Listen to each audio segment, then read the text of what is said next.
Juventus have also gone through. A couple other things have happened. Germany went through with the Mario Gomez goal, and freaking Ibrahimovic has declared that after the 2016 Euros, he's going to be retiring from international play with Sweden, which is really freaking emotional. Oh, also, I got this sick Iceland kit. Look at this freaking kit. I didn't realize it actually says freaking KSI on the kit. But seriously though, the Iceland kit is lit. Congrats if your team made it through. If they didn't make it through, there's always the 2018 World Cup. Promising teams sometimes don't go through, so it's not the end of the world. You have another tournament coming up in 2 years, so there's that to hang on to.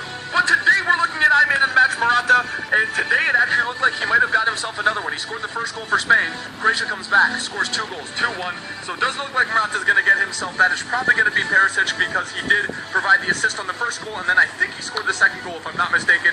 I'm in here recording now, missing some of that match right now, but just getting updates on my phone. But yeah, today has been absolutely crazy. Morata, today as well, has been bought back by Real Madrid. So Juventus no longer have Alvaro Morata. A lot of Juventus fans are upset that perhaps Juve didn't do enough to get him and keep him at Juventus, but there's really nothing you can do. If Real Madrid wants him back, they can get him back because I believe they owned his federation rights, which is like the big thing. But anyway, boys, he is at Real Madrid for now.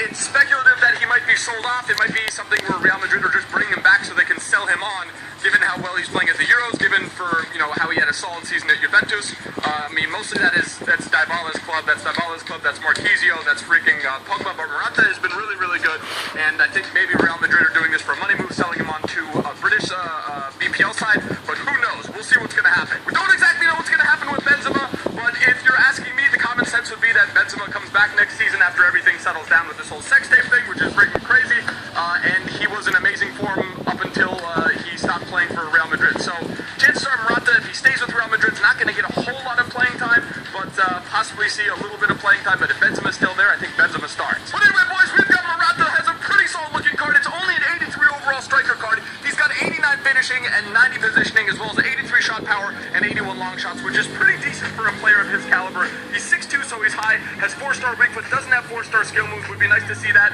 We've thrown him into this Spanish side with man of the match Iniesta, one of my favorite cards that I've ever used. We've got Nolito, we've got Pedro, and then the rest of the Spanish squad that's built out. And by the way, Ramos took a penalty in the game, which was a bullshit penalty that was given to Spain. Took a pen, freaking missed it. Morata got his man of the match card for a 2-goal performance a couple games ago.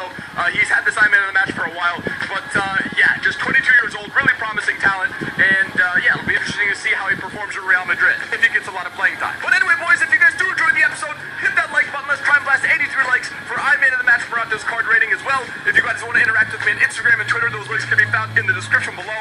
And you guys let me know, do you think Morata is going to stay at Real Madrid, take a bench, maybe wait a couple years, maybe wait a year, see what happens when Benzema's like 30 or 28 right now, so maybe he has to wait a couple years, but we'll see. Let me know in the comment section below what you guys think Morata's role is going to be at Real Madrid. If you guys think they're going to keep him and have him as a sub for Benzema, or do you think they're going to sell him on to possibly a BPL side or possibly somewhere else? But yeah, it's going to be interesting to see what happens.